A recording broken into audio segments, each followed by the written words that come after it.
In today's video, I'm going to teach you how to adjust audio levels with keyframes in CapCut. By the end, you'll know how to smoothly raise and lower your audio at precise moments so your music and sound effects sit perfectly under dialogue or build naturally into a scene.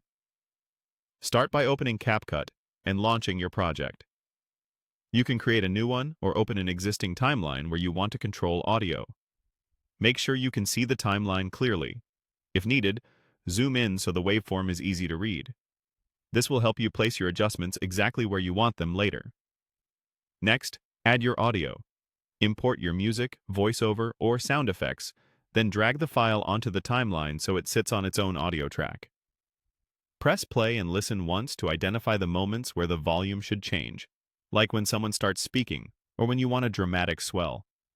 It's a good idea to set a comfortable baseline volume first.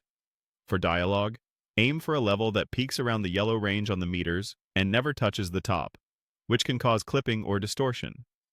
Now, select the audio clip and open the volume controls. Find the keyframe button. It looks like a small diamond. Keyframes are markers that tell CapCut, at this exact time, the volume should be set to this level. Add your first keyframe where you want the audio to start at your baseline. This anchors your starting point. Move the playhead to the moment where the volume should change, then add another keyframe. Adjust the volume slider to the level you want at that point.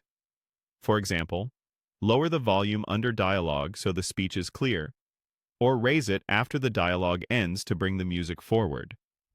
CapCut will automatically create a smooth transition between the two keyframes. If you want a gentler ramp, space the keyframes farther apart. For a quicker change, bring them closer together. Play the section back and fine-tune until it feels natural. Repeat this along the timeline with your preferred levels. Add more keyframes wherever the scene changes, a beat drops, or a voice starts or stops. Small, incremental changes usually sound more professional than big jumps. Keep an ear on consistency. Return to your baseline with another keyframe after the moment passes.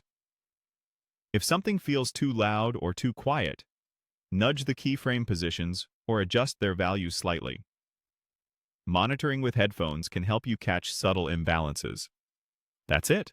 You opened CapCut, added your audio, set volume keyframes, and refined the levels as needed for a polished, dynamic mix.